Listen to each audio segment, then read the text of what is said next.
Assalamualaikum warahmatullahi wabarakatuh. Waalaikumsalam warahmatullahi wabarakatuh. Apa kabar semuanya? Baik. Oke, sebelum pelajaran dimulai, berdoa terlebih dahulu, berdoa menurut kepercayaan masing-masing, berdoa mulai. Berdoa selesai. Oke, sebelum pelajaran dimulai, saya absen terlebih dahulu. Siap-siap ya nih, sakit ya. Nia Ramadhani, Miftahul, Khairiyah.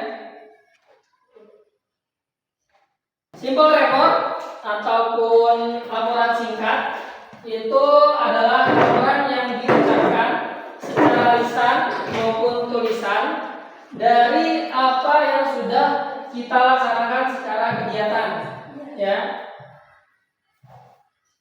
Jadi untuk yang belum pernah tahu cara membuat simple report atau laporan singkat, biasanya laporan itu berisikan tentang beberapa unsur yang sangat penting. Contohnya seperti 5W plus 1H. Ada yang tahu 5W plus 1H? Ada yang tahu? 5W 1H itu adalah what, when, where, terus apa lagi? Why, terus who, dan who. Di dalam membuat laporan itu harus ada 5W 1H ini, ya. Yang pertama what, apa? Jadi laporan apa yang sudah atau akan kita lakukan. Kemudian when, kapan? Kapan kegiatan itu dilaksanakan? Kapan kegiatan itu dilaksanakan? Kemudian where, di mana? Di mana itu kegiatan yang dilakukan itu di mana? Kemudian why, mengapa? Mengapa dilaporkan? Dan who, atau siapa? Siapa yang dilaporkan atau siapa yang melaporkan, ataupun kepada siapa dilaporkan. Yang terakhir adalah who, bagaimana.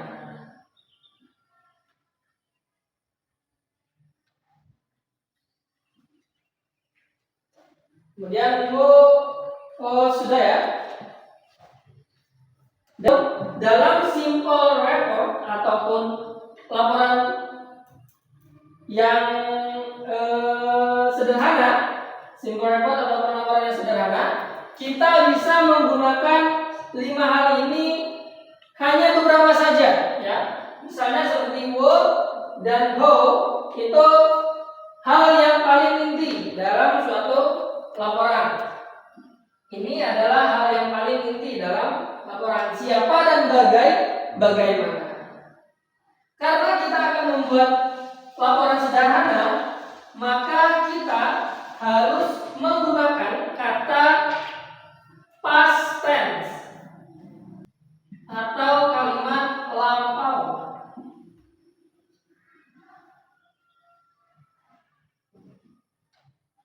Kalimat lampau atau kalimat yang sudah terjadi. Nah, inilah yang disebut dengan laporan, karena laporan itu biasanya sudah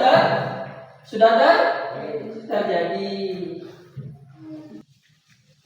Contoh laporan simple laporan ataupun laporan sederhana. Nah, di sini contoh atasnya laporan sederhana, ya.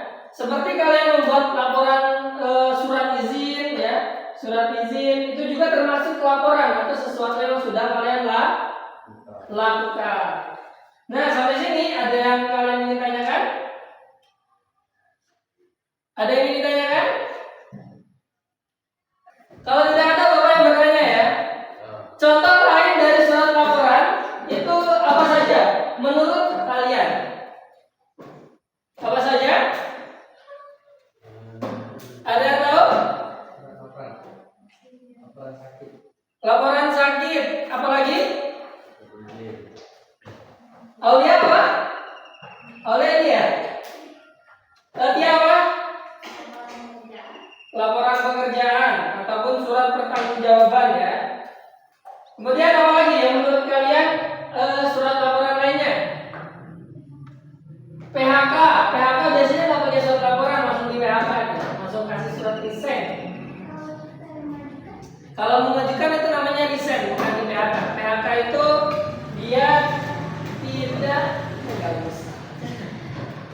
tidak membuat surat laporan ya. Kemudian ketika kalian misalnya PKL, ya misalnya SMK dia PKL, nah di situ ada yang namanya surat laporan ataupun makalah laporan akhir, PKL akhir. Biasanya membuat seperti itu. Namanya tanggal, ya di paling pojok kanan. Nah, ini adalah salah satu isi surat laporan. Sebelumnya, sebelum kita membuat surat laporan, biasanya ada juga yang laporan menggunakan satu daftar isi, menggunakan kata pengantar, surat persetujuan, itu juga disebut laporan singkat. Dan biasanya itu digunakan untuk laporan pada laporan kegiatan yang berjangka waktu panjang. Contohnya seperti PKL dan lain-lain ya. Jadi dalam pertemuan ini bisa disimpulkan bahwa sebuah surat laporan yang kita pelajari itu memiliki beberapa unsur, yaitu apa? Yang tadi kita belajar apa? 5W1H. Kemudian apa lagi? Menggunakan kalimat lampau atau kalimat terdahulu karena sudah terjadi. Oke, dari sini sekian dari saya. Dari sini nanti sebelum pelajaran kita selesaikan membuat PR surat laporan ya. Nanti kita kumpulkan ketika pertemuan selanjutnya. Sekian dari saya. Wassalamualaikum warahmatullahi wabarakatuh.